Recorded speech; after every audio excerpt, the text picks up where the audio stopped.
जय जय माई जय जय माई राधा कृष्ण माई जय जय माई जय जय माई राधा कृष्ण माई जय जय माई शिरडी साई माई।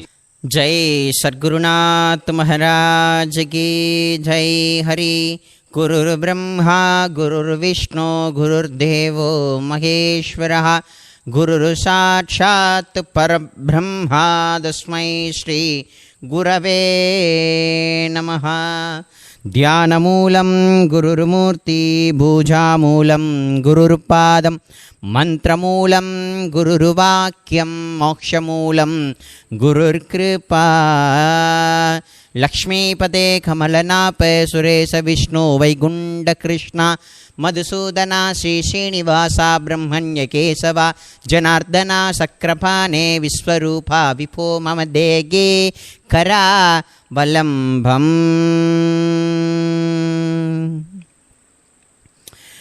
எல்லாம் வல்ல சத்குருநாதருடைய அருட்பெரும் கருணையினால்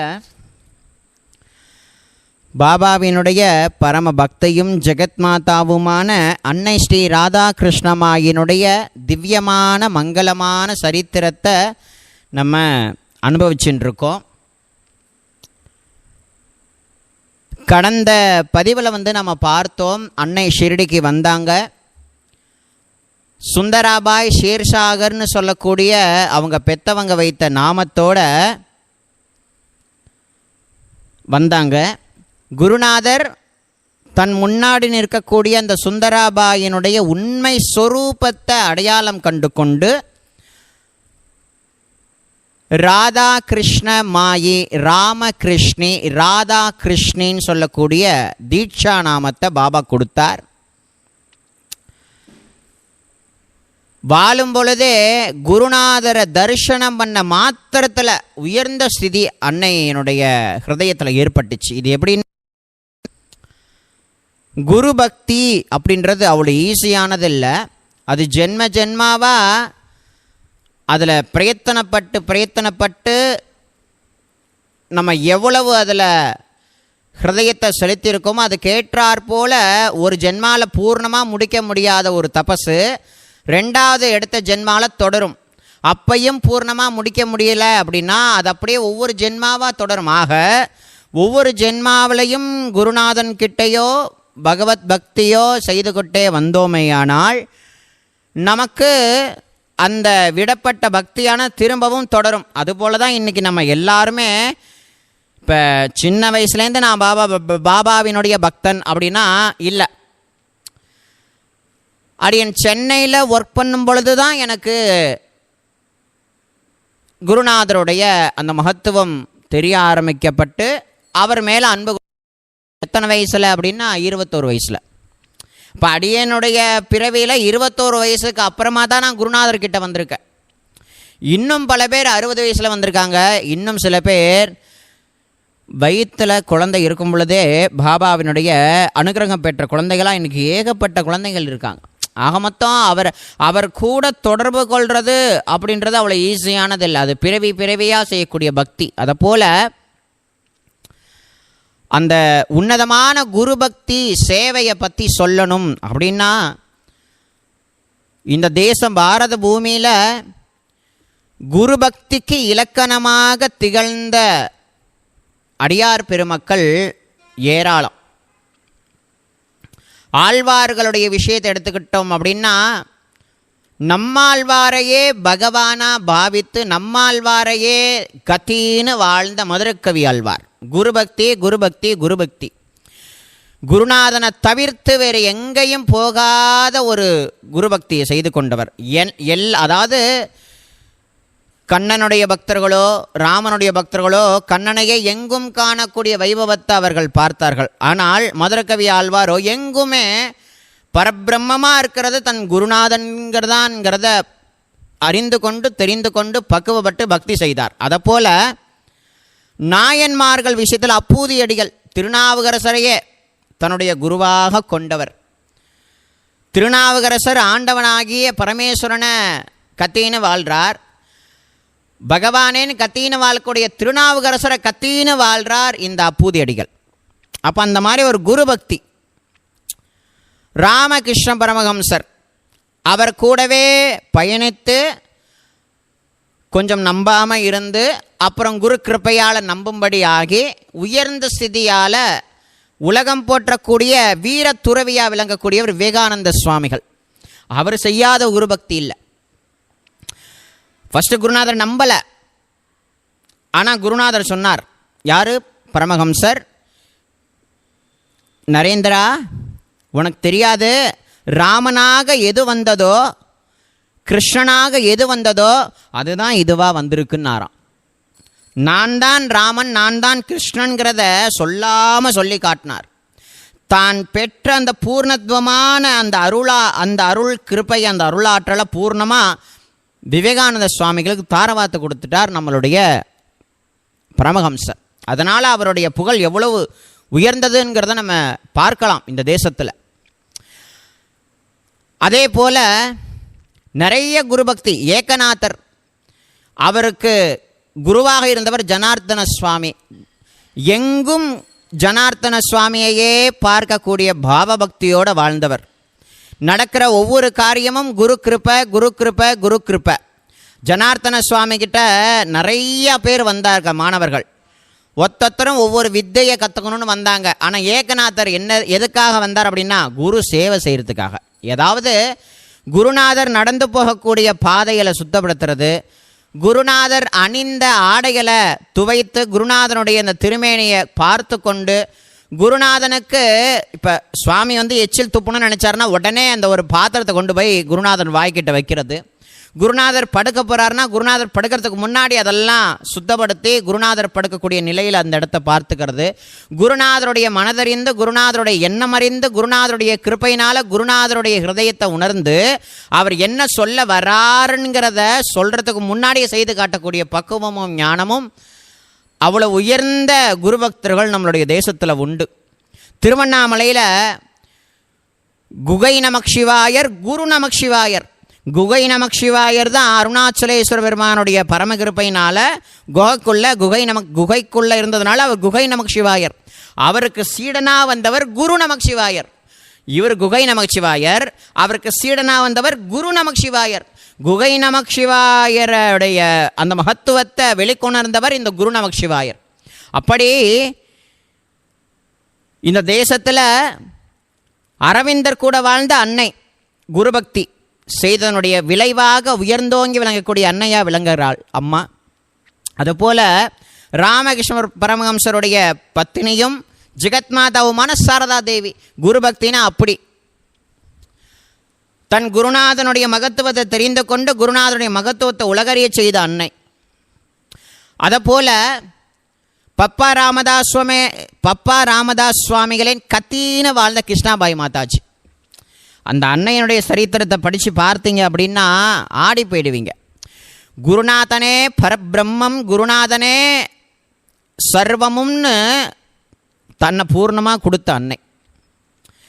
பப்பா ராமதாஸ் சுவாமிகளுடைய சாநித்தியத்தையும் பப்பா ராமதாஸ் சுவாமிகளுடைய ஆரம்பிக்கப்பட்ட ஆனந்தாசிரமத்தினுடைய வேர் அந்த அன்னை.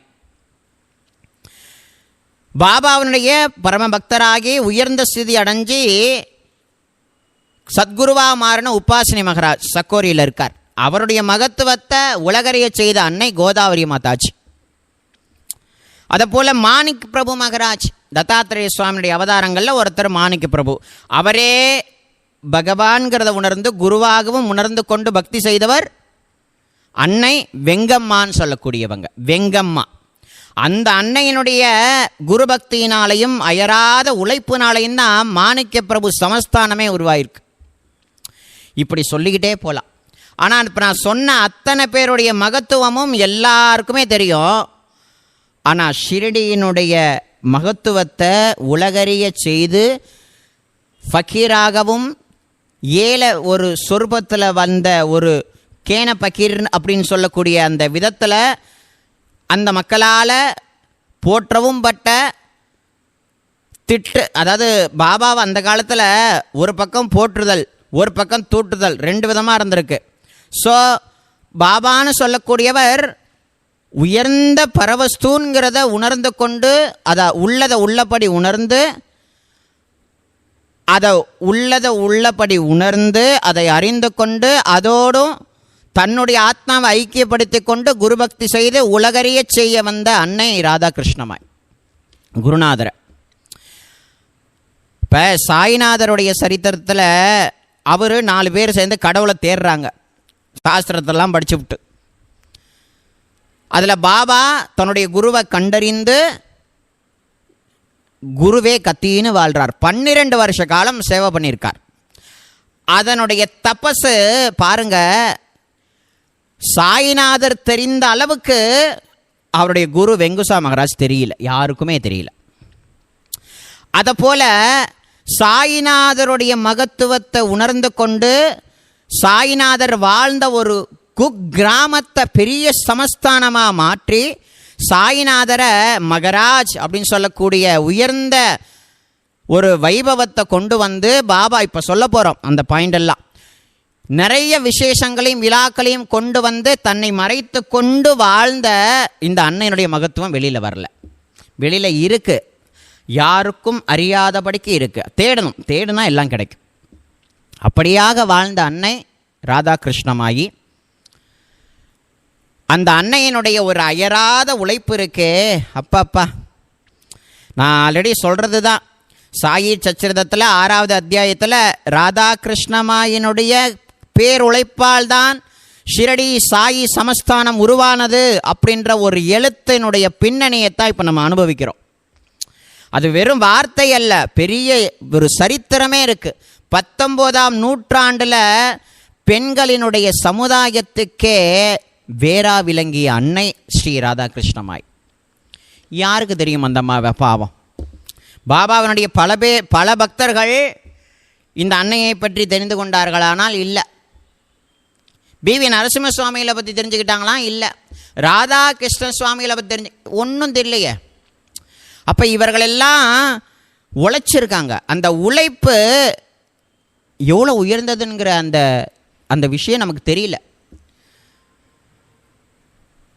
நம்ம கோவிந்தபுரம், ஆடுதுறை பக்கத்தில் கோவிந்தபுரம் இருக்குது. அங்கே சத்குரு சுவாமிகள் எப்போவோ வாழ்ந்த போதேந்திரால் சரஸ்வதி சுவாமிகள் சமாதி ஆயிட்டார். சமாதியை காணும், எல்லாம் புல் சூழ்ந்துட்டு சமாதியை காணும். நன்றி கெட்ட இந்த உலகத்தில் இப்படிப்பட்ட மகான் ராமநாம சித்தாந்தத்தை உருவாக்கி இந்த தேசத்துக்கு அர்ப்பணித்த அந்த மகானுடைய சமாதியை காணும். அந்த சமாதியை சத்குரு சுவாமிகள் எந்த விதத்தில் கண்டுபிடிச்சார் அப்படின்னா, அவ்வளோ குருபக்தி பாருங்கள். இந்த காது இருக்குல்லையே, அந்த காது அந்த தரம் முழுக்க அதாவது அந்த ஒரு பெரிய வயல் இருக்குன்னா அந்த வயல் முழுக்க காதை வச்சு கேட்குறா, எங்கே ராமநாமம் கேட்குதுன்னு காதை வச்சு தேடி கண்டுபிடிச்சாராம். கண்டுபிடிச்சி அந்த சமாதியை புனரமைச்சு பெரிய இன்னைக்கு கோவிந்தபுரத்தில் பார்க்கலாம். அதை போல் இதே குருபக்தியை பாருங்கள். ஏகநாத் மகராஜ் அதே போல் சந்த் ஞானேஸ்வர் மாவலி 21 வயது பையனாக பாண்டரங்களுடைய அவதாரமே சமாதி கொண்டார். பிற்காலத்தில் சமாதியை காணும், முட்புதரில் காணாமல் போனது சமாதியை மீட்டெடுத்து இந்த உலகுக்கு காட்டினவர் ஏகநாத் மகராஜ்.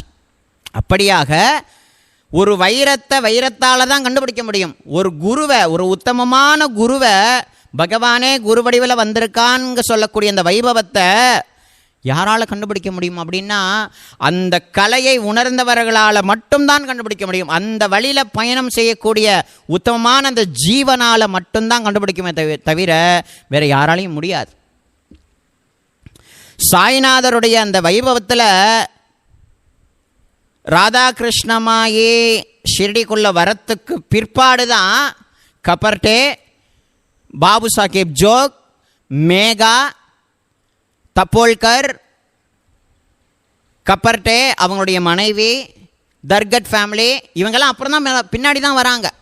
எல்லாருமே ராதாகிருஷ்ணமாய் அன்னை வந்ததுக்கு அப்புறமா தான் பிற்பாடு வராங்க. அதிலெல்லாம் ரகசியம் இருக்குது.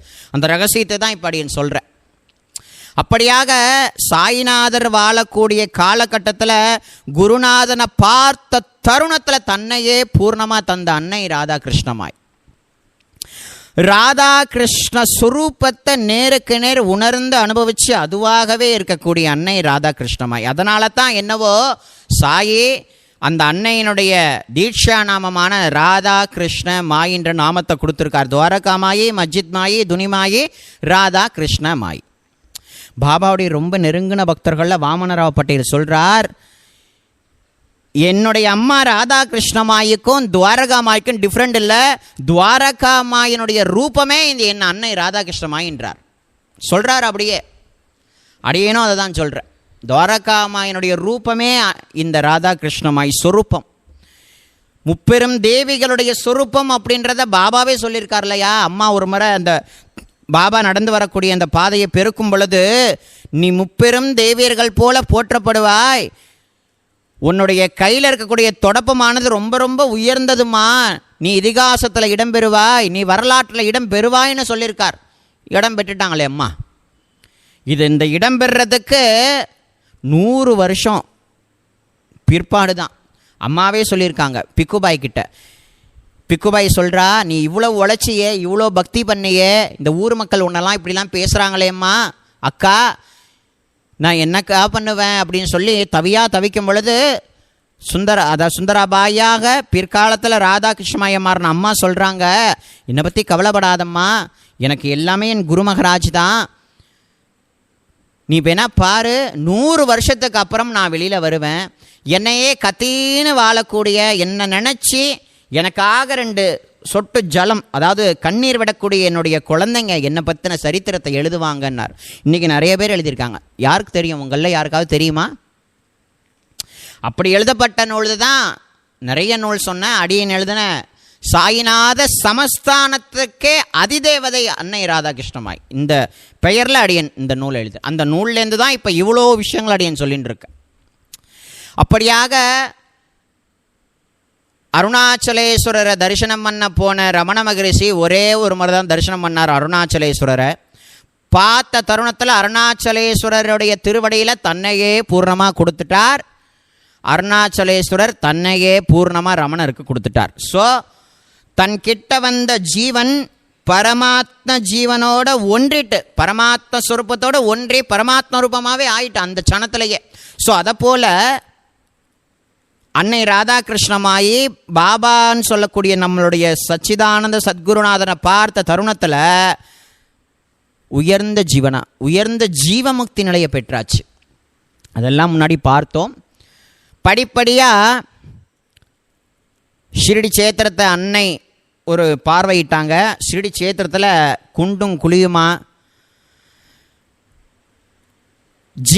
ஜீவராசிகளுடைய மல மூத்திரம், பாபா நடந்து போகிற பாதை சுத்தம் இல்லாதது, இதெல்லாம் பார்த்து அம்மா மனதுருகி போகிறாங்க. பாபான்னு சொல்லக்கூடிய பரமாத்மா இந்த பூமியில் வாழ்கிறார். அப்படிப்பட்ட பரமாத்மா வாழக்கூடிய இந்த பூமி சேத்திரமாக மாறணும், பெரிய சமஸ்தானமாக மாறணும், அந்த சமஸ்தானத்துக்கே ராஜாவா சாய்நாதர் மகாராஜ் இருக்கணுன்றது அம்மாவுடைய பெரிய சங்கல்பம். அது மட்டும் இல்லை, சமஸ்தானத்தில் ஒரு ராஜாவுக்கு எவ்வளவு பெரிய படோடபங்கள், ஒரு ராஜ அலங்கார ரீதியாக குருநாதன் எப்படி வரணும், சுவாமி இருக்கக்கூடிய இந்த சேத்திரத்தில் பண்டர்பூரில் நிகழக்கூடிய எல்லா விசேஷங்களும் விழாக்களும் எப்படி யாவது ஷிரடியில் கொண்டாட வைக்கணும் அப்படிங்கிறதெல்லாம் அம்மாவுடைய பெரிய எண்ணம். பாபா உட்காரக்கூடிய ஆசனம் தங்க சிம்மாசனமாக இருக்கணுமா, வெள்ளி சிம்மாசனமாக இருக்கணுமா, பாபா நடந்து போகக்கூடிய பாதை எல்லாமே பரிசுத்தமானதாக இருக்குமா. அப்படியெல்லாம் மகா சங்கல்பம் எடுத்தாங்க அன்னை. அதெல்லாம் பார்த்தோம். அந்த சங்கல்பத்துக்கு சாயினாருடைய பூர்ண கிருப்பை இருக்குது. ஏன்னா நான் ஆல்ரெடி திரும்ப சொல்கிறேன், ஒரு முறை பாபா துவாரகா மாயிலா இப்போ எந்த முன்னேற்றமும் கிடையாது ஷிரடியில், கிராமம், மூட நம்பிக்கைகள் இருக்கக்கூடிய ஒரு கிராமம், சாய்நாதர் கேன ஃபக்கீர்னு சொல்லக்கூடிய அந்த நிலையில் இருந்த கிராமம். அந்த கிராமத்தை பார்த்து சில அடியார்கள் முன்னாடி நம்ம பாபா சொல்கிறார், கூடிய சீக்கிரத்தில் எதிர்காலத்தில் இந்த குக்கிராமம் பெரிய சேத்திரமாக மாறப்போது, பெரிய பெரிய பில்டிங்லாம் வரப்போது, பெரிய பெரிய விழாக்கள்லாம் நடத்துவாங்க, என்னுடைய சர்க்கார்லாம் வருவாங்க, என்னுடைய பிராமணர்கள்லாம் வருவாங்க, கொடி கட்டி பறக்கும் இந்த சேத்திரங்கிற மாதிரிலாம் பாபா சொன்னார் இல்லையா. அதை நடத்தி காட்டுறதுக்கு தான் அன்னையை ஷிரடிக்கு சாய்நாதர் ஈர்த்தெழுத்தார். இதுதான் ரகசியமே. அப்படியாக சாய்நாதருடைய அந்த சேவையில் பூர்ணத்துவமாக ஈடுபடணும்னு நினச்சாலும் கொஞ்சம் யோசனை பண்ணி பாருங்கள். நம்ம வீட்டில் ஒரு பெரிய குடும்பம்னு வைங்களேன். அந்த பெரிய குடும்பத்தில் ஒரு ஆள் என்ட்ராகிறாங்க அப்படின்னு வைங்களேன். அந்த ஆள் என்ன பண்ணுறாங்க அப்படின்னா, குடும்பத்தில் இருக்கக்கூடிய எல்லா விஷயத்தையும் சரி செய்து குடும்பத்தையே அப்படி பார்த்துக்கிறாங்க. அப்படின்னா அந்த குடும்பத்தை நல்லா பார்த்துக்கணும்னு நினச்சி உள்ளே வந்த அந்த நபரை அந்த குடும்பத்தார்களே சில பேர் வெறுப்பார்கள், சில பேர் என்ன பண்ண துதிப்பார்கள். அதை போல் பண்டர்பூர்லேருந்து வந்த அன்னை ராதாகிருஷ்ணமாயி சாயிநாதர் நடந்து போகும்போதும் எங்கேயாவது வெளியில் நீம்காவுக்கோ ரகத்தாவுக்கோ போகும்போது மகராஜ் மகராஜ்னு சொல்லும் பொழுதும் பார்த்த சில பேர் இந்த அன்னையை போற்றினார்கள், சில பேர் வெறுத்தார்கள். மனதில் பொறாமை குணம் ஏற்பட்டுச்சு. நானா சாஹேப் சாந்தோர்கர் வரும்பொழுது இவர் தானே அழைச்சிருந்து விட்டாரு, இவர்கிட்ட சொல்லுவோன்னு சொல்லி அன்னையை பிடிக்காத சில பேர், எல்லாருக்கும் எதிரி அன்னை அல்ல, சில பேர் போட்டி பொறாமை. ஒரு குடும்பம்னு ஒன்று இருக்குன்னு வைங்களேன். நம்ம அண்ணன் தம்பினே எடுத்துக்கங்களேன். அண்ணன் ஒழுங்காக படித்தா தம்பிக்கு பொறாமல் வருது, தம்பி ஒழுங்காக படித்தா அண்ணனுக்கு பொறாமல் வருது. இது நம்ம குடும்பத்திலே நடக்குது. அது பெரிய ஒரு கிராமம், ஒரு கிராமத்துக்குள்ளே இப்படிப்பட்ட ஒரு பெண் வந்து சாயின்னு சொல்லக்கூடிய ஒரு அது பரமாத்மாங்கிறது அன்னைக்கு தெரியும். எல்லாருக்கும் தெரியுமானா தெரியாது. இந்த ஒரு கேன ஃபக்கீரை இந்த பொண்ணு வந்து மகராஜ்னு கூப்பிட்றாளே, என்ன நினச்சிக்கிட்டு இருக்கா அவ அப்படின்ற மாதிரிலாம் பேச்சு ஏச்சு நிறையா வந்தது.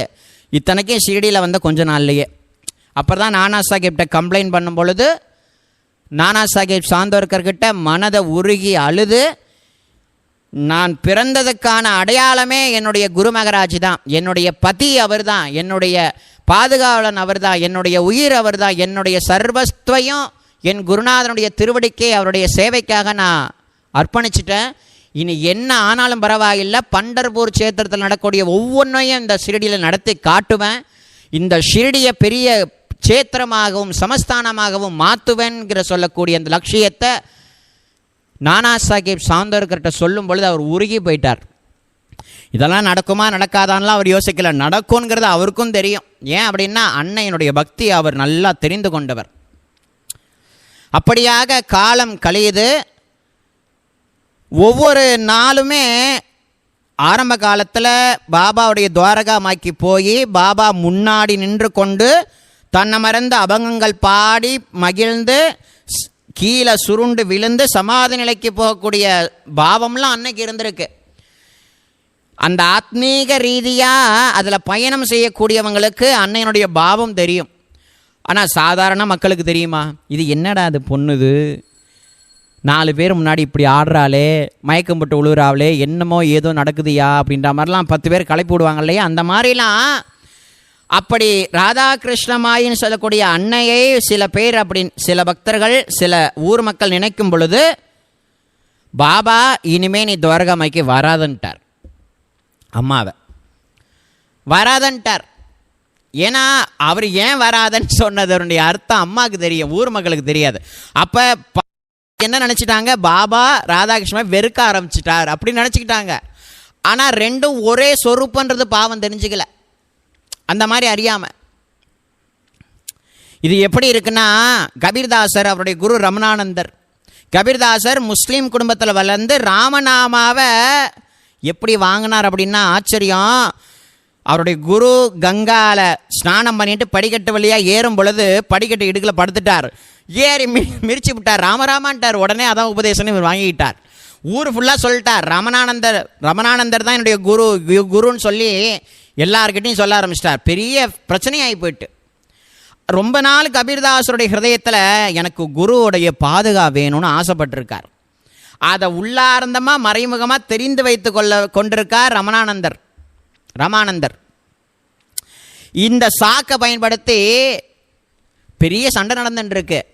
இவன் வந்து உங்களை குருன்றான், பெரிய வெக்கம், பெரிய மானம் போச்சு, மரியாதை போயிடுச்சுன்ற மாதிரி சுற்றி இருக்கிறவங்களாம் சொல்கிறாங்க. கோபப்பட்டு அவருடைய குரு ரமணானந்தர் என்ன பண்ணுறாருன்னா, காலில் போட்டிருக்கிற செப்பலை தூக்கிந்தாட, அடே நீ இந்த தூக்கிட்டு போங்க, வெளில போ. அவர் ரொம்ப நாள் ஆசைப்பட்டு கேட்ட இந்த இந்த சண்டை சச்சரவு வரும்போது சாக்கா வச்சுட்டு கொடுத்துட்டார். அவர் வீட்டில் பூஜை பண்ண ஆரம்பிச்சிட்டார். அதை போல் ராதாகிருஷ்ணம்மா என்னுடைய பாவம் என்ன, பக்தி என்ன, தனக்குள்ளே இருக்கக்கூடிய தன்னோடு அவள் ஒன்றிவிட்டாளுங்கிற ஆத்மஸ்வரூபத்தோடு ஒன்றிவிட்டாளுங்கிற நிலையை அறிந்து கொண்ட பாபா எதுவுமே சொல்லாத அன்னையை பார்த்து எதுவும் சொல்லலை. ஆனால் ஊர் மக்கள் பார்வையில் வெறுத்தால் போல் அவர் தன்னுடைய பாவனையை கொண்டார். ரமணானந்தர் கபீர்தாசரை எப்படி கொண்டு போனாரோ அதை போல். அப்படியாக நாட்கள் கடந்தது. ஆனால் நம்ம அம்மா சும்மா இல்லை. பாபா நடந்து போகக்கூடிய ஒவ்வொரு இடத்தையும் பெருக்கி பெருக்கி பெருக்கி பெருக்கி பல பேர் திட்டுவாங்க, இந்த பொண்ணுக்கு என்னாச்சு, இந்த பக்கீர் நடந்து போகிற பாதையெல்லாம் பெருக்கி நிற்கிறாளே, வேறு வேலையே இல்லையா அவளுக்கு, எப்போதாலும் மகராஜ் மகராஜின்றா, அந்த மாதிரிலாம் நிறைய பண்ணுச்சு. காலம் கழிய கழிய கழிய பாபாவுக்கு ராஜ உபச்சாரம் மரியாதை பண்ணணும், சோடச உபச்சார பூஜைலாம் பண்ணணுன்றதுக்காக பல பேர்கிட்ட பல பொருட்கள் வாங்க ஆரம்பிச்சிட்டாங்க. அம்மா பலவிதமான பொருட்கள் வாங்க ஆரம்பித்து நிறைய பொருட்கள் சேர்ந்தாச்சு. சமஸ்தானத்துக்கு தேவையான ஒவ்வொரு பொருட்களாக அம்மா கலெக்ட் பண்ண ஆரம்பிச்சிட்டா. அம்மாவுடைய நித்திய சேவைன்னு ஒன்று இருக்குது. பாபாவுக்கு அம்மா செய்த ஒரு பெரிய சேவை என்ன அப்படின்னா, அதெல்லாம் சொல்லி மாளாது. அதில் ஒரு சில குறிப்புகள் அப்படின்னு சொல்கிறேன். ராதாகிருஷ்ணமாயினுடைய நித்தியமான ரொட்டீன் ஒர்க் என்ன அப்படின்னா, ராவும் பகலும் தூக்கம் கிடையாது அம்மாவுக்கு. பாபா தரக்கூடிய உச்சிஷ்ட பிரசாதமான ஒரே ஒரு ரொட்டியை சாப்பிட்டு வாழ்ந்த அன்னை, ஒரே ஒரு ரொட்டியை. இப்படிப்பட்ட பக்தையை நம்ம யாராவது தெரிஞ்சு வச்சுருக்கோமா? இல்லையே. குருநாதர் உச்சிஷ்டமாக சாப்பிட்ட அந்த ஒத்த ரொட்டியை சாப்பிட்டுட்டு 24 மணி நேரமும் பாபாவுடைய சேவையில் ஈடுபட்ட அன்னை ராதாகிருஷ்ணமாய். தூக்கம் கிடையாது. வேலையெல்லாம் சேவையெல்லாம் முடிஞ்சதுன்னா உட்கார்ந்து குருநாதனையே நினைத்து கொண்டு இருக்கிறது. அதில் பாருங்க, அம்மா தன் கையினாலேயே பாபாவுடைய ரூபத்தை வரைஞ்சி, பாபாவுடைய கஃப்னி கொஞ்சம் கொஞ்சம் கிழிஞ்சு போன துணியெல்லாம் கண்டுபிடிச்சி எடுத்து அது எல்லாத்தையும் கோத்து, முத்துமணி மானையெல்லாம் கோத்து ஒரு ரூபத்தை வரைஞ்சி பூஜை பண்ண ஆரம்பிச்சிருக்காங்க. அது அப்புறமா துமால்னு சொல்லக்கூடிய பக்தர் பிற்காலத்தில் அம்மா கிட்ட போய், அம்மா அம்மா எனக்கு அந்த பணம் வேணுமான்னு கேட்டிருக்கார். எடுத்துக்க ஏன் கொடுத்துட்டாங்க. பாபாட்ட கொண்டு போய் கொடுத்தார். இது பத்திரமாச்சுவோம் வீட்டில் வச்சுக்கனாராம். இன்றைக்கி அந்த படம் துமால் அப்படின்னு சொல்லக்கூடியவருடைய வீட்டில் இருக்குது. அந்த படத்தை காட்டுறேன், பிற்பாடு காட்டுறேன். அப்படியாக அன்னையனுடைய அம்மா வசித்த இடம் ஷாலான்னு ஒன்று சொன்னேன் இல்லையா, அந்த ஷாலாவில் தான் தன் கையினால் வரையப்பட்ட முத்துமணியால் கோர்க்கப்பட்ட பாபாவினுடைய கஃப்னி, அந்த கஃப்னியை அழகாக கிழிந்து போன பாபா அங்கங்கே போட்டிருப்பார். நிறைய கஃப்னியினுடைய துணியெல்லாம் அதை எல்லாத்தையும் கோத்து அழகான ஒரு வடிவத்தை வரைந்து தன்னுடைய ஷாலான்னு சொல்லக்கூடிய பிருந்தாவனத்தில் வச்சு சாய்நாதனையே கண்ணனாக ராதாகிருஷ்ண சொரூபமாக பாவித்து வணங்கினாள் அம்மா ராதாகிருஷ்ணமாயி. நான் அடியன் காட்டுறேன்னு சொல்லியிருந்தேன் இல்லையா, இதோ பாருங்கள். இந்த படம் பார்த்தீங்கன்னா இந்த படத்தை தான் அம்மா வரைந்தாங்க. இது அடியன் எழுதின சாய்நாத சமஸ்தானத்தின் அதிதேவதைன்ற புக்கில் அம்மா தன் கையினால் வரைந்த பாபாவுடைய ஒரு அழகான ரூபத்தை அடியன் இதில் ஆட் பண்ணியிருக்கேன். ஒன்று, இந்த படத்தை தான் எஸ்பி துமால்னு சொல்லக்கூடிய பாபாவுடைய பக்தர் ஆசைப்பட்டு அம்மா கிட்டேருந்து வாங்கி பாபா கிட்ட கொடுத்து அவர் தன் வீட்டில் போய் வச்சுருக்கார். அது இன்றைக்கும் எஸ்பி துமால் நாசிக்கில் இருக்குது அவருடைய வீடு. அவருடைய வீட்டுக்கு போகிற சந்தர்ப்பம் இருந்ததுன்னா அவசியம் நீங்கள் போய் பார்க்கலாம். அந்த மாதிரி சாய்நாதருடைய அந்த தர்பாரில் குருநாதர் எங்கே தங்க சொன்னாரோ அம்மா அங்கே தங்கினாங்க. பாபா எதை கொடுத்தாரோ அதை மட்டுமே சாப்பிட்டு வாழ்ந்தாங்க. நித்தமும் பூஜை, நித்தமும் வழிபாடு, நித்தமும் ஜபம், நித்தமும் தியானம். ஆல்ரெடி அவங்க வாஸ்தவத்தில் எதை அடையணுமோ அதெல்லாம் அடைஞ்சிட்டாங்க. அவங்க அடையணுங்கிறது இந்த உலகத்தில் ஒன்றுமே இல்லை. ஆனால் எதுக்காக திரும்ப பூஜை, திரும்ப ஜபம், திரும்ப தியானம், திரும்ப சேவை அப்படின்னா நம்ம எல்லாருக்கும் வழிகாட்டணுமே. பாபான்னு சொல்லக்கூடிய ஒரு சொரூபம் தெய்வமே குரு வடிவில் வந்திருக்கு.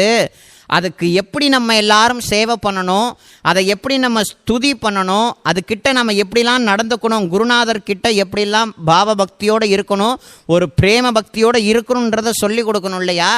அதுக்காக தான் அன்னை தன்னுடைய உயர்ந்த ஸ்திதியை இருந்தாலும் கீழே இறங்கி குரு பக்தியினுடைய மேன்மையை, சாய்நாதருடைய மகத்துவத்தை தாஸ்குண மகராஜ், நானா சாஹேப் சாந்தோர்கர்லாம் அவுட்ரு வெளியில் போய் பிரச்சாரம் பண்ணி அங்கே இருக்கிற மக்கள் எல்லாம் உள்ளே கூட்டு வர்றது ஷிரடிக்குள்ளே.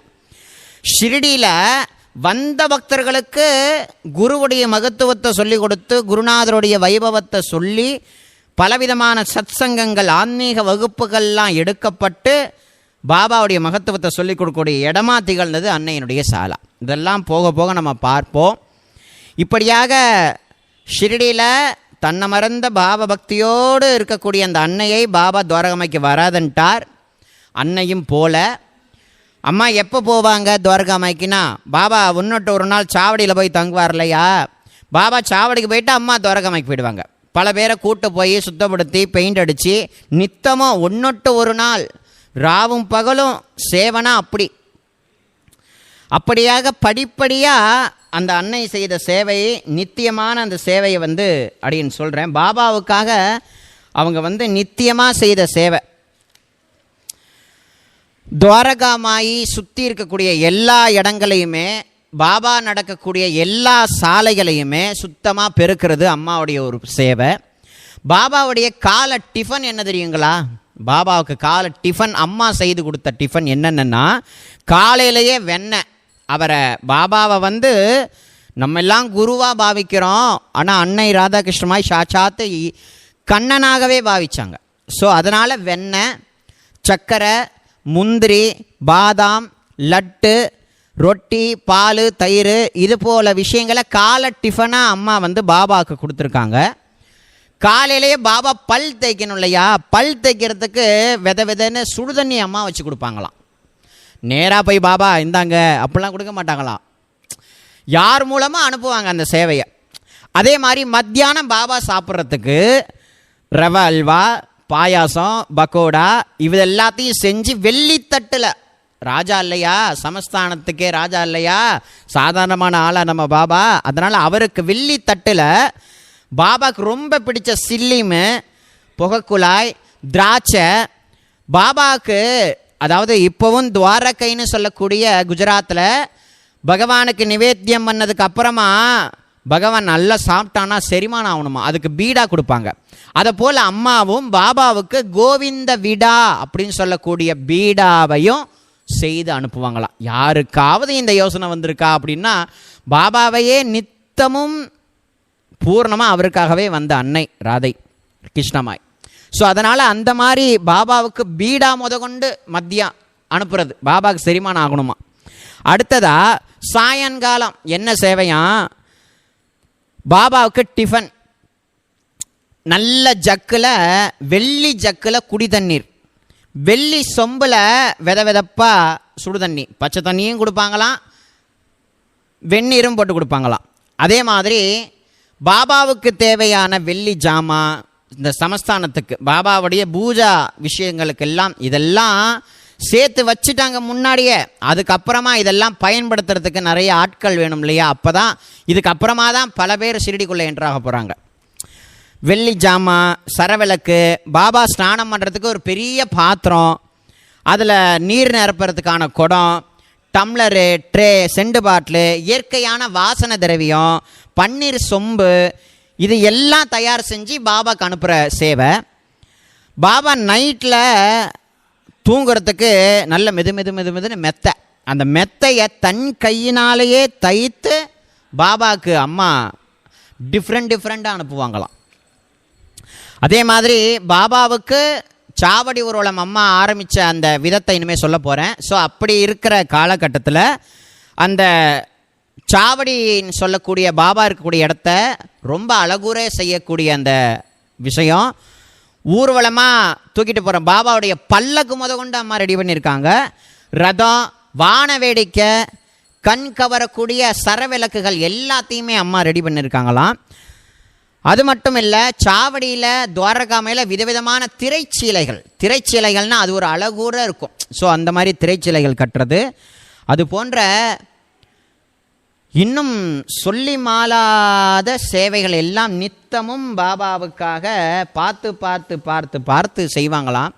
இப்படி பண்டர்பூர்லேருந்து யாரோ வந்த இந்த பொண்ணு பாபாவுக்கு விழுந்து இப்படி கவனிக்கிறா அப்படின்னா யாருக்கு தான் பொறாம வராது? அன்னையினுடைய பாபா பக்தியை தெரிந்து கொண்டவர்கள் அன்னையை போற்றினார்கள், தெரியாதவர்கள் தூற்றினார்கள். அம்மா எப்படி வாழ்ந்தாங்க அப்படின்னா, என்னை யாராவது திட்டினாங்கன்னா அதுவும் பாபாவுக்கே, யாராவது போட்டுறாங்கன்னா அதுவும் பாபாவுக்கே, கண்ணனுக்கே அப்படின்ற மாதிரி பாவத்தில் தன்னை பூர்ணமாக சரணாகதி பாவத்தோடு தந்துட்டு அன்னை வாழ்கிறா. ராதா கிருஷ்ணமாயின்ற ரூபத்தில் வாழ்கிறதே பாபா தான். ஏன்னா சாயி சச்சரத்தில் ஒரு அழகான விஷயம் என்னென்னா, ஒரு குருநாதனுடைய திருவடியில் ஒரு சீடன் வீழ்ந்து வணங்குறான் அப்படின்னா, குரு வேற சீடன் வேறு அல்ல, ரெண்டும் ஒரே ரூபங்கிறத நம்ம உணரணுமா. ஆனால் இங்கே குரு வேற சீடன் வேறன்ற பேதபாவம் யாருக்காவது ஏற்பட்டால் அது நம்மளுடைய முட்டாள்தனம் அப்படின்ற மாதிரி சொல்லப்படுது. அப்போ குருநாதருடைய ஹிருதயம் சீடனுடைய ஹிருதயம் ரெண்டுமே ஒன்றாயிடும். அப்படிப்பட்ட பாவத்தோடு வாழக்கூடிய அன்னை படிப்படியாக ஷிரடியினுடைய அன்னையினுடைய லட்சியம் என்ன? ஷிரடி சமஸ்தானமாகணும், இந்த குக்கிராமம் சேத்திரமாகணும், சாய்நாத் மகராஜுக்கான எல்லா விதமான விஷயங்களும் சேகரித்து வைக்கணுன்றபடி படிப்படியாக ஒவ்வொரு விஷயத்தையும் அம்மா எல்லாத்தையும் வாங்கி வாங்கி வச்சு படிப்படியாக ஒவ்வொரு விஷயம் செய்துட்டு வராங்க. அப்படிப்பட்ட காலகட்டத்தில் 1908 பாபா என்ன நினைக்கிறாரோ அது அம்மாவுக்கு தெரியும். குரு பூர்ணிமா ஷிரடியில் ஸ்டார்ட் ஆக போகுதுங்கிறத யாருக்குமே தெரியாது, ஆனால் அம்மாவுக்கு நல்லா தெரிஞ்சுது. சரியா 13/7/1908 குரு பூர்ணிமா தொடங்க போகுதுன்றது அம்மாவுக்கு தெரியும்.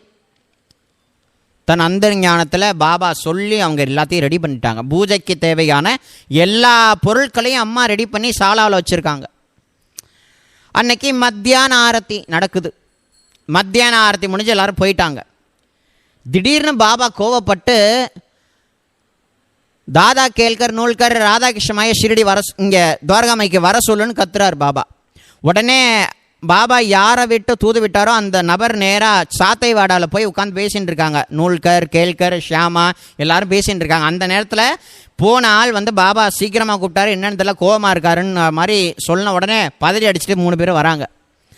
மறுபக்கம் ராதாகிருஷ்ணமாயனுடைய ஷாலாவுக்கு இந்த தூது விட்ட ஆள் போனார். தூது விட்ட வந்த நபர் கையில் பாபா உங்களை கூப்பிட்டாருன்னு தான் சொன்னாங்க, ஆனால் அம்மா வரல. ஆனால் அம்மா குரு பூர்ணிமா நடக்க போகுதுன்றதை தெரிந்து கொண்டதுனால அந்த பூஜை பொருட்கள் எல்லாத்தையுமே வந்த ஆள்கிட்ட கொடுத்து அனுப்புகிறாங்க. இந்த பொருட்களை இவர்கிட்ட கொடுத்து அனுப்புறதுக்கு முன்னாடியே துவாரகாமாய்க்கு நூல்கர் கேல்கர் ஷியாமா போன்ற பக்தர்கள்லாம் வந்துட்டாங்க. என்னாச்சு ஏதாச்சுன்னு பதட்டப்பட்டு. ஏன்னா பாபா எந்த நேரத்தில் எது எடுத்து அடிப்பார்னு தெரியாது, எப்படி பேசுவார்னு தெரியாது.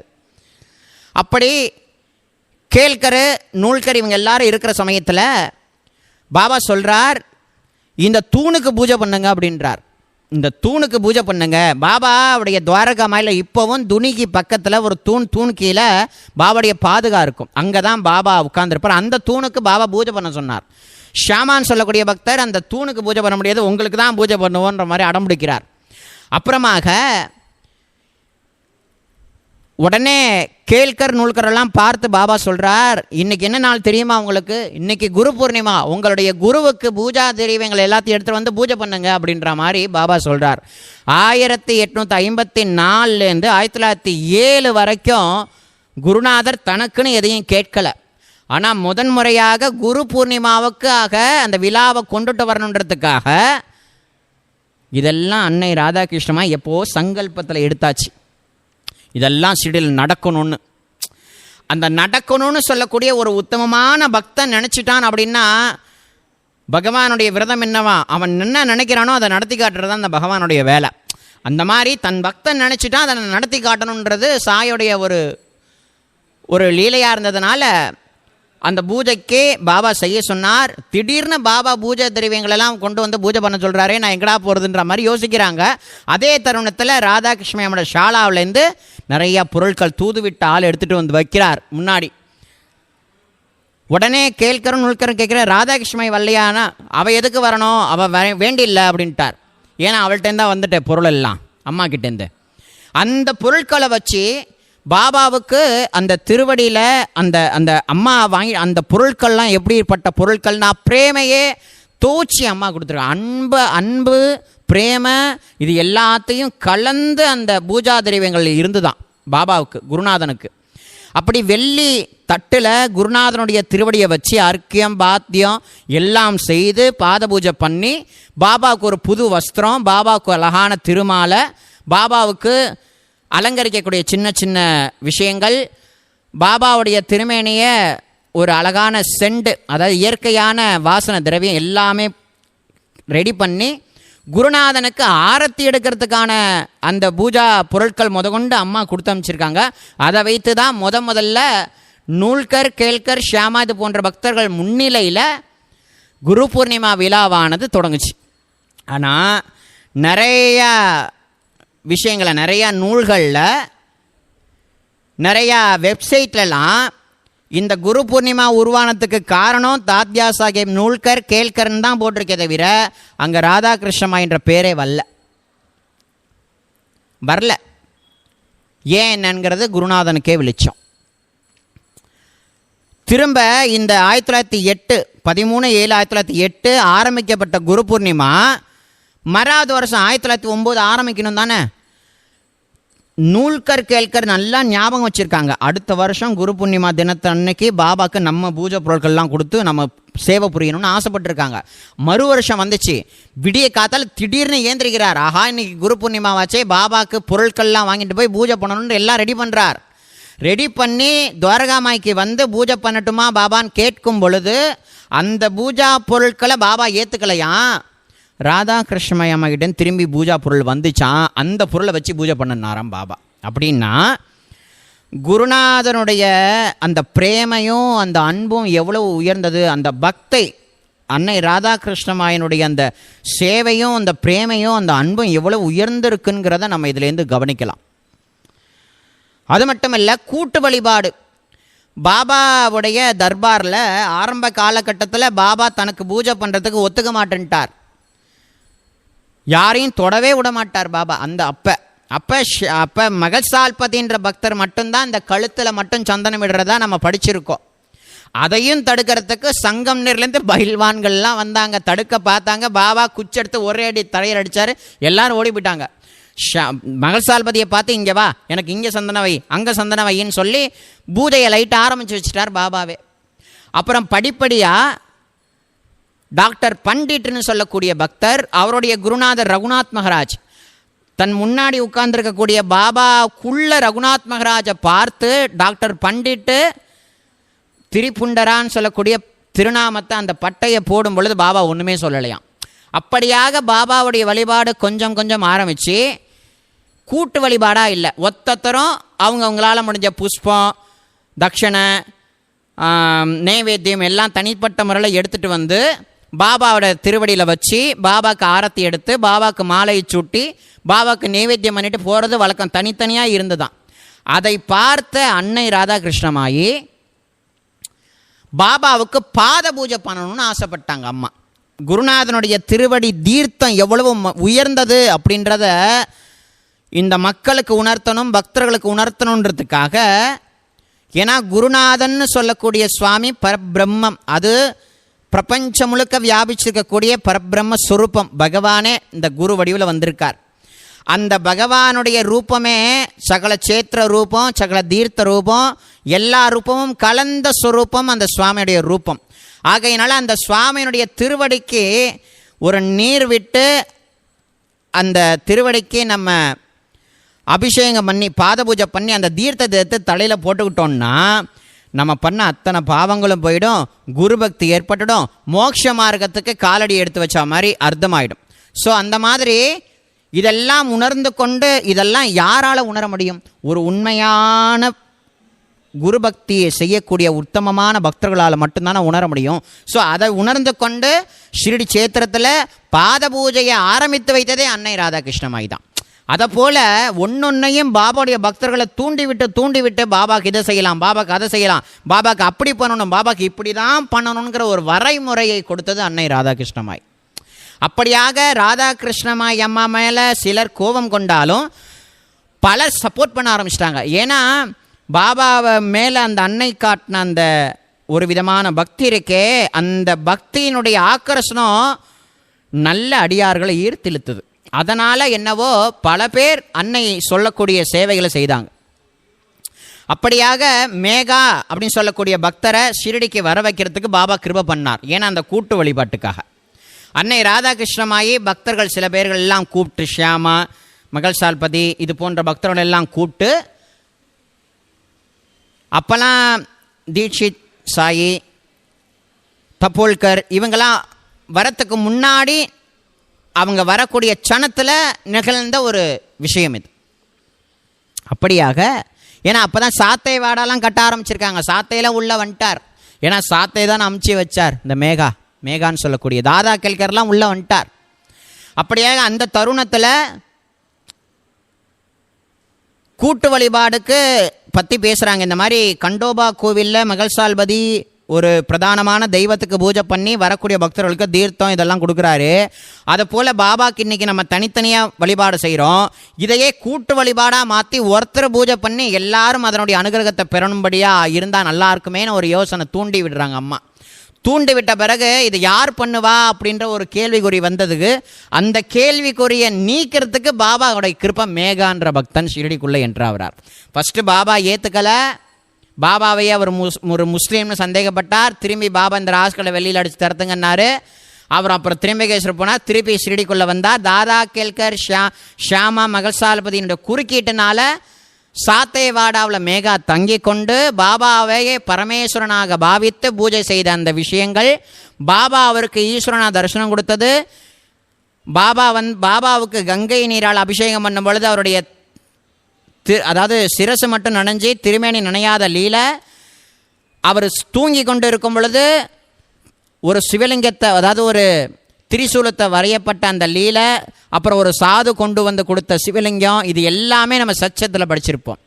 இப்படியாக அந்த கூட்டு வழிபாடை ஏற்படுத்தி பாபாவை பிரதானமான ஒரு தெய்வமாக்கி அந்த தெய்வத்துக்கு நித்தமும் பூஜை செய்யக்கூடிய ஒரு நபராக அந்த மேகாவை உருவாக்கி இந்த மாதிரியெல்லாம் அன்னை பக்தர்களை தூண்டி விட்டு செய்தாங்க. அப்படியாக வந்தது தான் இந்த கூட்டு வழிபாடு. அடுத்ததா சாவடி ஊர்வலம். பாபா சாதாரணமாக நடந்து போனாருங்க துவாரகாமையிலேருந்து சாவடிக்கு. 1909 வருஷம் அந்த சாவடியை புனருத்தாரணம் பண்ணி அதை எப்படியாவது சரி பண்ணணும்னு துடிச்சு காகா சாஹேப் தீட்சித்து, மகள்சால்பதி, பூட்டி இவங்களை போன்ற பெரிய பெரிய பாபாவால் ஈர்க்கப்பட்ட இந்த பக்தர்கள் எல்லாரையும் கிட்டையும் இந்த சாவடியை சரியை பண்ணி பாபாவை அங்கே இடத்துல அப்படி பார்த்துக்கணும். பகவான் பாண்டரங்கன் எப்படி சயனரைக்கு ஜெயன்னு கூட்டு போகிறாங்களோ அதை போல் நம்ம பாண்டரங்கனாகிய சாய்நாதரையும் கூட்டு போகணுன்னு ஆசைப்பட்ட அம்மா இது எல்லாத்தையும் அம்மா சொல்கிறாங்க. இது எல்லாத்தையுமே அம்மா சொல்கிறாங்க. இது எல்லாத்தையுமே அவங்க காது கொடுத்து கேட்குறாங்க. சில பேர் எதுக்குறாங்க, இந்த ஃபக்கீருக்கு ஏன் இந்த வேண்டாத வேலையெல்லாம், இந்த அம்மா ஏன் இந்த மாதிரிலாம் பண்ணுது அப்படின்ற மாதிரிலாம் சண்டையும் நடக்குது. ஒரு பக்கம் ஏச்சி நடக்குது, ஒரு பக்கம் பேச்சு நடக்குது. ஆனாலும் அடியார்கள் ஒத்துக்கிட்டாங்க. சாவடி ஊர்வலம் பண்ணுறதுக்கு பாபாட்ட உத்தரவு வாங்கணும். அவர் ஒத்துப்பாரோ ஒத்துக்க மாட்டாரோ, கல் எடுத்து அடிப்பாரோ, கழுத்தை பிடிச்சி நெரிப்பாரோன்றதெல்லாம் தெரியாது பக்தர்களுக்கு. ஆனாலும் அம்மா சொல்கிறாங்க, நீங்கள் போய் கேளுங்க, பாபா உத்தரவு கொடுப்பாருன்னாங்க. பாபாவும் உத்தரவு கொடுத்துட்டார். அப்படியாக 1909 வருஷத்தில்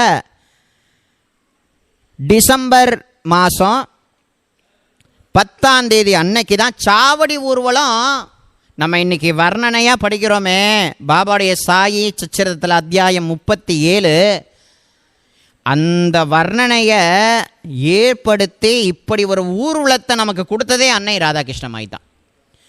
பாபாவுடைய துவாரகாமாயி பாபாவுடைய சாவடியை சுத்தப்படுத்தி வண்ண வண்ண திரைச்சீலைகள், அழகான பூக்கள், பாபாவுடைய அந்த துவாரகாமாயி அந்த அழகான ரங்கோலி கோலம், அவர் நடந்து போகும் பொழுது பூக்களை தூவுறது, பஜனை பண்ணுறது, ஒரு அமக்கலமான முறையில் ஒரு ராஜாவை ஒரு பகவானை எப்படி சயனறைக்கு கூட்டு போய் அவர் அங்கேயும் அர்க்கியம் பாத்தியம் பூஜை ஆரத்தி இது எல்லாமே நடக்கணும்னு சங்கல்பம் எடுத்து அதுக்காக உழைச்சி பல பேர்கிட்ட இந்த ஏச்சி பேச்செல்லாம் வாங்கி அதையும் இந்த காதில் வாங்கி அந்த காதில் தூக்கி போட்டுட்டு பாபாவுடைய உத்தமமான பக்தர்கள் மூலமாக அந்த சங்கத்தில் அன்னை செய்து காட்டினாங்க சாவடி ஊர்வலம்.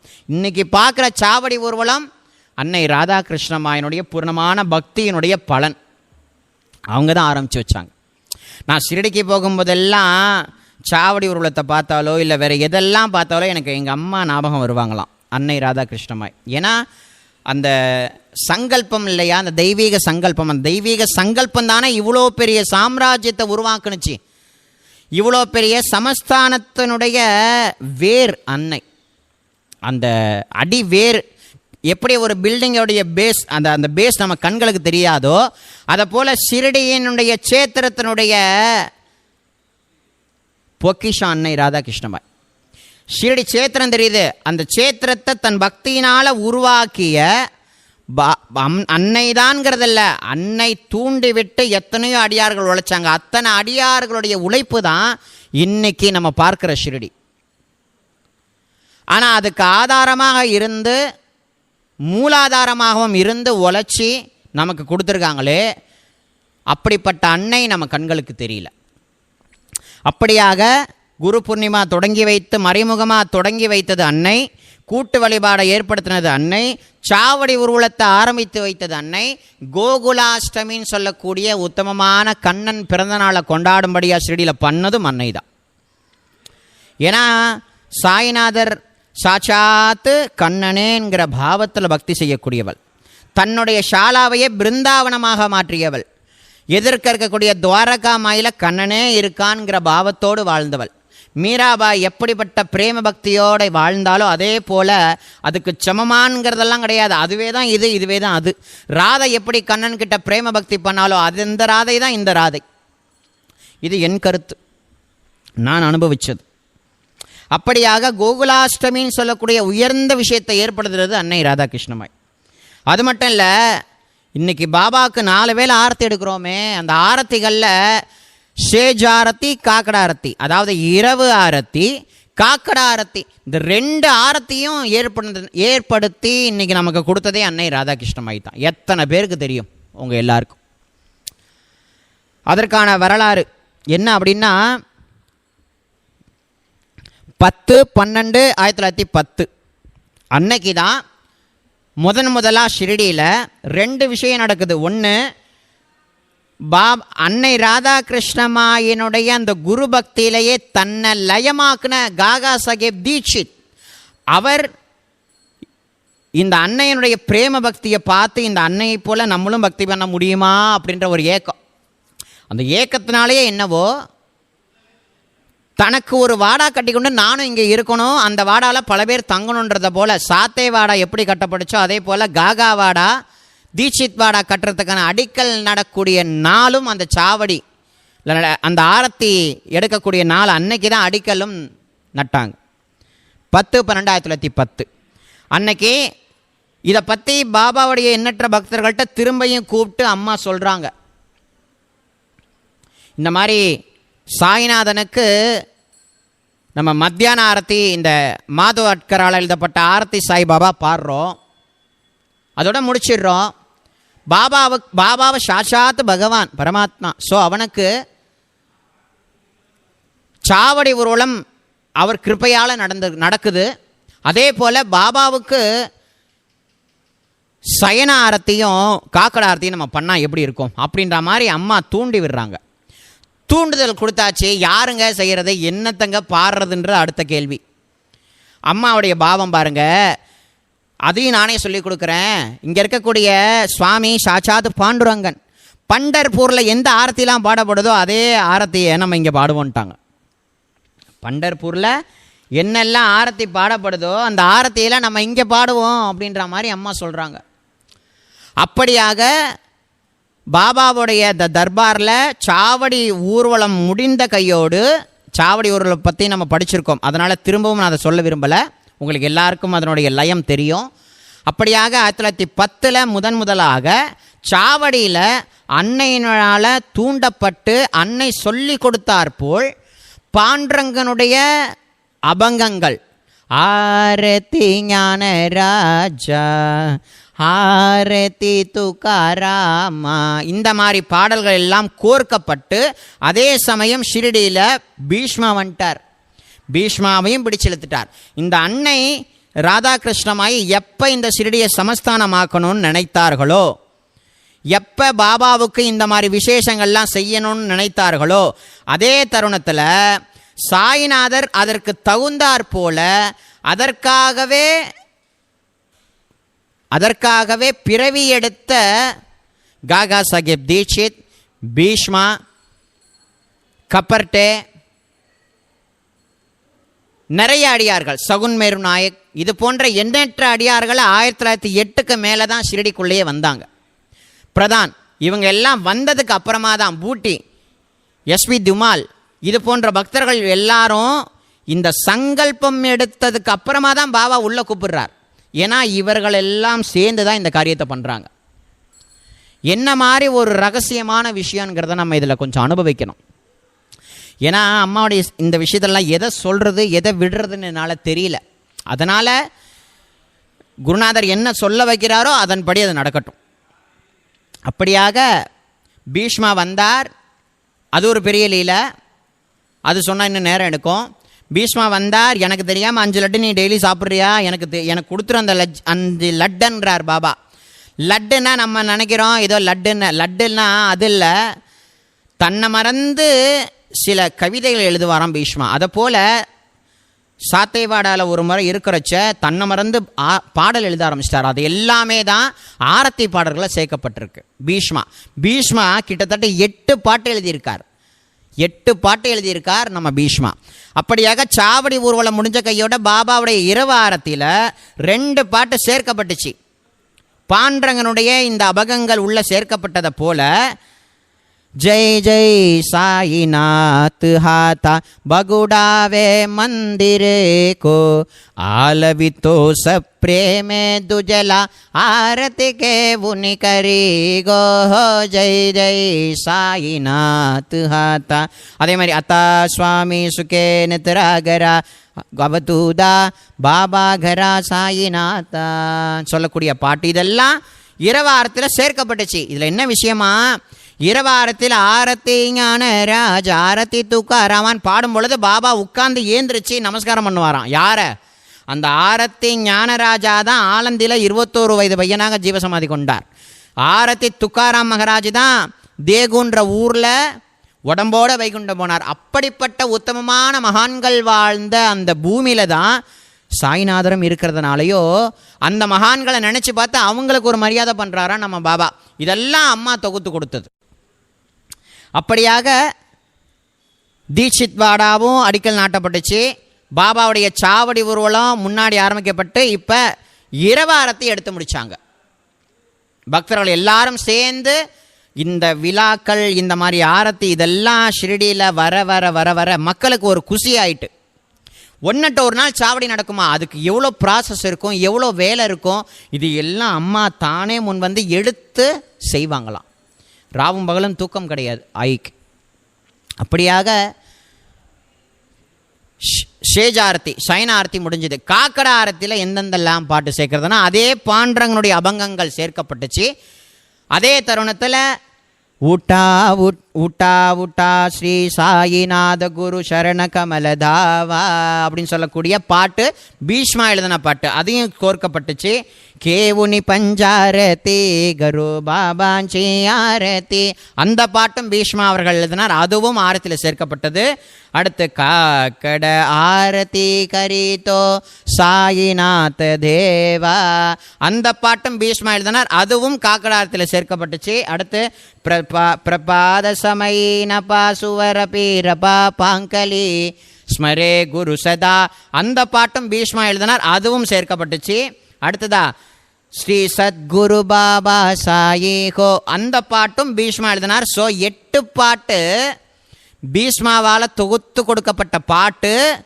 மத்திய நேரத்தில் ஜெய் ஜெயதேவ ஜெயதேவ தத்தா அவதூதா ஓ சாயி அவதூதா ஜோடுனி கரதவச்சரணி தேவி தோ மாதா ஜெயதேவ ஜெயதேவ் இது போன்ற பாடல்கள் எல்லாம் கோர்க்கப்பட்டு பாபாவுக்கு ஷிரடியில் அன்னையினுடைய தூண்டுதலால் காக்கட ஆரத்தி சேஜாரத்தி மத்தியான ஆரத்தி எல்லாமே விமர்சையம் நடக்க ஆரம்பிச்சது. இத்தனைக்கும் ஆதாரமாக இருந்தது அன்னையினுடைய பக்தி, குரு பக்தி. இப்படிப்பட்ட பக்தியை நம்ம பண்ணுறோமானா அப்படின்னு நம்ம கொஞ்சம் யோசனை பண்ணி பார்க்கணும். அடுத்து ராமநவமி. உங்கள் எல்லாருக்கும் தெரியும் ராமநவமி எப்படி 1897 கோபால்ராவ் குண்டுன்றவர் உருஸை கொண்டாடணும்னு நினைச்சார். பின்னாடி வந்த அமீர் சக்கரதலால் சந்தனக்கூடு சேர்க்கணும்னு நினைச்சார். அப்புறம் தாமுன்னா அந்த குண்டுன்னு சொல்லக்கூடியவர், அப்புறம் நிமோன்கர் இவர்கள் மூலமாக கொடி ஊர்வலம் ஆரம்பிக்கப்பட்டது. அதெல்லாம் என்னைக்கு பண்ணுறதுன்னு பாபாட்ட கேட்டால் ராமநவமி அன்னைக்கு பண்ணலான்னு சொன்னார். பண்ணும் பொழுது தடங்கள், உள்ளூருக்கு அறையில் அதை எதிர்த்தார். உடனே அரசு அதிகாரிகிட்ட போய் பண்ணக்கூடாதுன்ட்டார். பாபா கிருபை பண்ணார், திரும்பி பண்ணும்படி ஆணுச்சு. அப்புறம் ஊரில் தண்ணி பஞ்சம், ஒரு கிணறு உப்பு தண்ணியாக இருந்துச்சு. பாபா தன் கையினால் போடப்பட்ட புஷ்பங்களை அள்ளி போட்டதுனால உப்பு நீர் சுத்த நீராக மாறிச்சு. இதெல்லாம் படிச்சிருக்கோம். அந்த ராமநவமி ஃபங்க்ஷன் நடக்கிறதையும் தன் தெய்வீக சங்கல்பத்தில் ஏற்றுக்கொண்ட அன்னை யாருக்கும் தெரியாத மாதிரி தொட்டிலையும் செஞ்சு எடுத்துகிட்டு வந்து துவாரகமையில் வச்சாங்க. ஏன் தொட்டில் செய்யப்பட்டுச்சேன்னு தெரியாது. முன்னாடியே அம்மா செய்து கொண்டு எல்லா வேலையுமே முன்கூட்டியே எல்லாத்தையும் செய்து முடிக்கக்கூடிய ஸ்தானத்தில் அன்னை இருந்தாங்க. அப்படியாக அந்த ராமநவமி விழாவிலையும் கூட அந்த பீஷ்மான்னு சொல்லக்கூடியவர் பாடுறார், காகா மகதனி ஹார்மோனியம் வாசிக்கிறார். அந்த கண்டபடி தூவப்பட்ட அந்த கலர் பொடி பாபா கண்ணில் பட்டுட்டு ராவணனுடைய அகங்காரத்தை ஒழிக்க சுவாமி நரசிம்ம அவதாரம் எடுத்ததா சொல்லப்பட்டிருக்கு. பாபா எங்கே தொட்டியில் உடைச்சிட போகிறாரோ அப்படின்றதுக்கு ராதாகிருஷ்ணமயமாக ஒரு அடியவர்கிட்ட சொல்லி அதை எடுத்து விடுங்க, இல்லை பாபா உடைச்சிடுவார்ன்ற பயம் வந்துட்டு கடைசியில் பாபா அது இருக்கட்டும்னார். ஏன் இருக்கட்டும்னு சொன்னார்னு யாருக்கும் தெரியல. அப்போ அம்மா கொடுத்தது என்ன விஷயம்னா, ஞானேஸ்வர் மாவழி எந்த ஒரு விஷயம் பண்ணாலும் கோபாலகாலான்னு சொல்லக்கூடிய உரியடி விளையாட்டு விளையாண்டு அதில் ஏழைகளால் கொடுக்கப்பட்ட பொரி அவள் வெண்ணெய் எல்லாம் கோர்க்கப்பட்டு பானை உடைக்கப்பட்டு அதை பிரசாதமாக கொடுக்கறது வழக்கம். ஸோ அதனால தான் பாபா ஸ்டாப் பண்ணி வச்சிருக்காருன்றதை உணர்ந்த அன்னை இந்த கோபாலகாலான்னு சொல்லக்கூடிய உற்சவத்தையும் கொண்டாடும்படி ஆக்குனாது அன்னை. இந்த மாதிரி சாய்நாதருடைய தர்பாரில் எந்த காரியம் இருந்தாலும் அதில் அன்னையினுடைய துளி விஷயமாவது இருக்கும். அன்னையினுடைய அந்த பார்வையும் அந்த சேவையும் இல்லாத விழாவே கிடையாது. அதே ராமநவமி அப்போ தான் பார்த்தீங்க அப்படின்னா பாருங்கள், இந்த அன்னை பண்டர்பூர்லேருந்து வந்திருக்காங்க. ஷிரடின்ற ஊர் கிராமம், ஒரு பஞ்சாயத்து, ஒரு சின்ன கிராமம் படிப்படியாக வளர்ந்து கொண்டு இருக்கு. அப்படி இருக்கக்கூடிய நிலையில் அந்த ஊர் கிராமத்து பஞ்சாயத்தார்கள் கூட்டம் போட்டு நம்ம ஊரில் நிறைய விழாலாம் நடக்குது, அதுக்கு சரியான நபரை நம்ம தேர்ந்தெடுக்கணும்னு சொல்லி தாத்யா கோத்தே பாட்டில்கிட்ட வெளி நிர்வாகம் ஃபுல்லாக ஒப்படைக்கிறாங்க. ஆனால் உள் நிர்வாகம் ஃபுல்லாக யார்கிட்ட ஒப்படைச்சாங்க? அன்னை ராதாகிருஷ்ணமாய் கிட்ட. அப்படியானால் அன்னை ராதாகிருஷ்ணமாய் கிட்ட ஒப்படைச்சிருக்காங்கன்னா இந்த அன்னை என்ன மாதிரி அந்த இடத்துல ஒர்க் பண்ணியிருக்கணும்? எல்லாரும் யோசனை பண்ணி பாருங்கள். நம்ம சச்சரத்தை படிச்சுக்கிட்டே தாங்க இருக்கோம். இதனுடைய பின்னணிலாம் என்னன்னு நீங்கள் ஆராய்ச்சி பண்ணி தோண்ட தோண்ட தோண்ட தோண்ட நமக்கு மறுபிறவி இல்லாமல் ஆக்கிவிடும். ஏன்னா அவ்வளோ ரகசியமும் மர்மமும் இருக்குது இந்த பாபாவுடைய விஷயங்களில். இது எல்லாத்துக்குமே கருவியாக இருந்து மூலாதாரமாக இருந்து ஆதாரமாக இருந்து செயல்பட்ட அன்னை ராதாகிருஷ்ணமாய். அப்படியாக உள்நிர்வாகம் மொத்தத்தையும் தானே எடுத்து குரு கிருபையினால் எல்லா காரியத்தையும் செய்து முடித்தாள் அன்னை. நம்ம சச்சரத்தில் நிறைய ஆயை பற்றி சின்ன சின்ன பிட்டாக படிச்சிருப்போம் இல்லையா, அதுதான். ஸோ அந்த ராமநவமியை உருவாக்குனதும் அன்னை ராதாகிருஷ்ணமாய் தான். அதை போல் அன்னைக்கு ஒரு ஆசை, பாபாவுடைய துவாரகா மாயை புதுப்பிக்கணும் அப்படின்றது ஒரு ஆசை. ஏன்னா அப்படிப்பட்ட ஒரு ரூபம் அன்னையினுடைய ரூபம், சங்கல்பம், அப்படிப்பட்ட சங்கல்பம். அந்த சங்கல்பம் ஒன்று விடாமல் பாபா டக்கு டக்கு டக்கு டக்குன்னு முடிச்சாருங்க. இன்றைக்கி நம்ம சொல்கிறோம் இல்லையா, பாபா நான் என்ன நினச்சனோ அதெல்லாம் பண்ணி கொடுக்குறாருன்னு. இன்றைக்கி இந்த உலகத்தில் இந்த 2025 நிறைய பேர் வாயிலேருந்து வருது. பக்தியே இல்லை, ஸ்ரத்தையும் இல்லை, ஓரளவு நம்பிக்கை கொண்டு பாபாவை நினைக்கக்கூடிய நம்மளுக்கே இந்த அனுகிரகம் அப்படின்னா, பாபாவையே கத்தின்னு இருந்து சரணாகதி பண்ணி அவரோடைய ஒன்றே ஜீவமுக்தி பெற்ற உயர்ந்த மகானா வாழக்கூடிய அன்னை ராதாகிருஷ்ணனுடைய சங்கல்பத்தை பாபா ஏன் பூர்த்தி பண்ணி வைக்க மாட்டார்? சின்ன சின்ன ஆசைகளையே பாபா நமக்கெல்லாம் பூர்த்தி பண்ணி வைக்கும் பொழுது அந்த ரேகேன்னு சொல்லக்கூடிய பக்தர் பாபா அவரை ஆட்கொண்ட விதம்லாம் நம்ம அடுத்தடுத்து பார்ப்போம். அந்த ரேகே மகாராஜ் வந்து பார்த்திங்கன்னா எப்போ ஷிரடி வந்தாலும் பாபா அவரை வந்து ராதாகிருஷ்ணன் கூட தான் நீ போய் தங்கணும்னு சொல்லிட்டார். ஸோ அப்படி தங்கும் பொழுது அம்மா கூப்பிட்டு இந்த மாதிரி நாம சப்தாங்கம் பண்ணோம், மனசு அடக்கிறதுக்கு நம்ம என்ன பண்ணலாம் அப்படின்ற மாதிரி கேட்குறாங்க. மனசு அங்கங்கே அலைபாயுது, அதுக்கு என்ன பண்ணலாம் அப்படின்னு கேட்ட உடனே ரேகே சொன்னார், நாம ஜபம் பண்ணலாமான்னு சொன்னார். இந்த ரேகேன்றவர் ஒரு இளைஞன் அல்ல, இந்தூர் சொல்லக்கூடிய ஊரில் இருக்க ஒரு நீதிபதி, அவர் ஜட்ஜி. அவர் அப்படிப்பட்டவர் அன்னையனுடைய பக்திக்கு கட்டுப்பட்டு சேவைக்கு கட்டுப்பட்டு பாபாவோட கிருப்பையினால் அன்னையனுடைய சாலாவில் இருக்கார். அப்படியாக நாம ஜபம் பண்ணால் நல்லா இருக்குமா? அப்படியா, எந்த நாம ஜபம் பண்ணலாம் சொல்லு, நீயே சொல்லுனாங்க. அவர் விட்டல் நாம ஜபம் பண்ணலாம், ராமநாமா ஜபம் பண்ணலாம், ராமகிருஷ்ண ஹரி நாம ஜபம் பண்ணலாமான்னு சொல்லியிருக்கார். அம்மா சொன்னாங்களாம், ஸ்ரீமன் நாராயணனே உன்னுடைய கனவுல வந்து சாயிநாதரை காமிச்சு கொடுத்து இவர் தான் உன் குரு அப்படின்னு காமிச்சு கொடுத்தார். அப்படிப்பட்ட சாயி நாம ஜபம் எவ்வளோ உயர்ந்தது, அந்த நாமம் ஒன்றே எனக்கு போதும் அப்படின்னாராம். உடனே ரேகே சொன்னாராம், அம்மா உன் சங்கல்பம் என்னவோ அதன்படி நான் நடக்கிறேம்மான்னு சொல்லி அம்மாவும் ரேகேவும் சேர்ந்து நாம ஜபம், சாயி நாம ஜபத்தை பண்ண ஆரம்பிக்கிறாங்க, பண்ணிகிட்டு இருக்காங்க. இதை அறிந்து கொண்ட அந்தராத்மியான சாய்நாதர் ஒரு ஆளை கூப்பிட்டு ரேகேவை சீக்கிரம் கூப்பிட்டு வா. ரேகேவை கூப்பிட்டு அமிச்ச உடனே ரேகே ஷாலாவிலேருந்து துவாரகாமைக்கு வரார். ஷாலாவில் என்ன நடக்குதுன்னு கேட்குறார். நாம ஜபம் பண்ணிகிட்டு இருக்கோம் பாபா. என்ன நாம ஜபம்? எந்த நாமா? எங்களுடைய தெய்வத்தினுடைய நாமம் பாபா. அப்போனா அந்த நாமத்தை கெட்டியமாக பிடிச்சிக்கோங்கன்ட்டார்.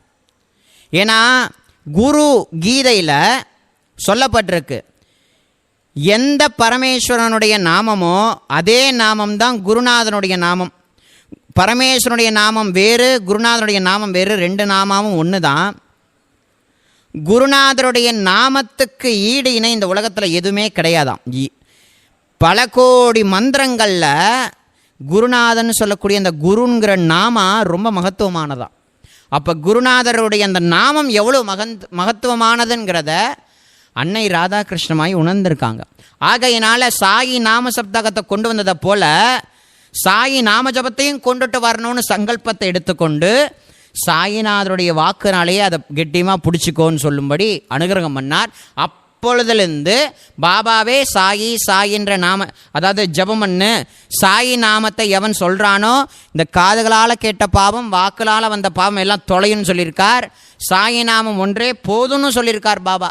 அப்படின்னா இப்படிப்பட்ட ஏனைய விஷயங்கள் 1912 பாபாவுடைய இந்த பாதுகாப்பு பிரதிஷ்டை நடந்தது இல்லையா? பாயி கிருஷ்ணாஜி அலிபாகர்னு சொல்லக்கூடிய பக்தர், அக்கல்கோட் மகாராஜுடைய பக்தர், அவர் அக்கல்கோட்டுக்கு போகணுன்னு எண்ணம் கொண்டார். அக்கல்கோட் மகாராஜா நான் ஷிரடியில் இருக்கேன், நீ அங்கே போயிட்டார். ஷிரடிக்கு வந்தார், சுற்றி முற்றி பார்த்தார், பாபாவுடைய அனுகிரகத்தை பெற்றார். பாபா அந்த வேப்ப மரத்துக்கு அடியில் உட்கார்ந்தனுடைய ஞாபகார்த்தமாக அந்த இடத்துல ஒரு பாதுகா பிரதிஷ்டை பண்ணுன்ற எண்ணம், அந்த பாதுகா பிரதிஷ்டை பண்ணுறதுக்கான எல்லா ஆயத்த வேலைகளும் எல்லாரும் கலந்து செய்தார்கள். அதில் அன்னையும் சேர்ந்து செய்தார்கள். இப்படியாக ஷிரடியில் நடக்கக்கூடிய ஒவ்வொரு விஷயத்திலையும் அன்னையினுடைய கைங்கரியமும் அந்த சேவையும் நிறைந்து இருந்தது. அப்படின்றத இப்போ அடியன் சொன்ன ஒவ்வொரு விஷயத்துலையும், குரு பூர்ணிமாவாக இருக்கட்டும், கூட்டு வழிபாடாக இருக்கட்டும், கோகுலாஷ்டமியாக இருக்கட்டும், ஆரத்தி தொடங்கி வச்சதாக இருக்கட்டும், ராமநவமி ஊர்வலமாக இருக்கட்டும், பாபாவுடைய ஒவ்வொரு சேவைகளாக இருக்கட்டும், அதில் அன்னையினுடைய சுவாசமும் அன்னையினுடைய உழைப்பும் அதில் அடங்கி இருக்குங்கிறத எல்லாரும் உணருங்கள். அதை நல்லா அறிந்து கொள்ளுங்கள். அதில் இருக்கக்கூடிய வைபவம் ரொம்ப ஜாஸ்தி. ஸோ இத்தனைக்கும் ஷிரடிக்கு பெரிய பெரிய அதிகாரிகள் எல்லாம் வரணும், பெரிய பெரிய ஆளுங்கள்லாம் ஷிரடிக்குள்ளே என்ட்ராகணும்னு அன்னை சங்கல்பம் எடுத்ததுனாலவோ என்னவோ பாபா அது போன்ற நிறைய பேர்களை ஷிரடிக்கு இழுத்தார். அதனுடைய அனுகிரகத்தினுடைய விளைவாக அன்னையினுடைய சங்கல்ப பிரகாரம் பாபா அனுகிரகம் பண்ண ஒவ்வொரு விஷயத்தையுமே அன்னை செய்து கொண்டே இருந்தார்கள். இப்படியாக முன்னேறியது தான் ஷிரடி, இப்படியாக உருவானது தான் சமஸ்தானம். இது போன்ற இன்னும் ஏனைய விஷயங்கள் உண்டு. இதெல்லாம் இன்னும் அடுத்தடுத்த விஷயங்களை அடியேன் சொல்ல போகிறேன். இதெல்லாம் அவ்வளோ ஈஸியானது இல்லை. அப்படிப்பட்ட அன்னையினுடைய வைபவம், அன்னையினுடைய குருபக்தி அவ்வளவு. ஆகையினால் மேற்கொண்டு நம்ம அன்னை ராதாகிருஷ்ணம்மாயினுடைய அந்த பக்தி சேவை சரணாகதி எல்லாம் பற்றி இன்னும் அவர்கள் உருவாக்கின சேவைகள் எல்லாவற்றையுமே நம்ம அடுத்தடுத்த பதிவில் பார்க்க போகிறோம் குருநாதருடைய பரம கருணையினால். ஓம் சாய்ராம்.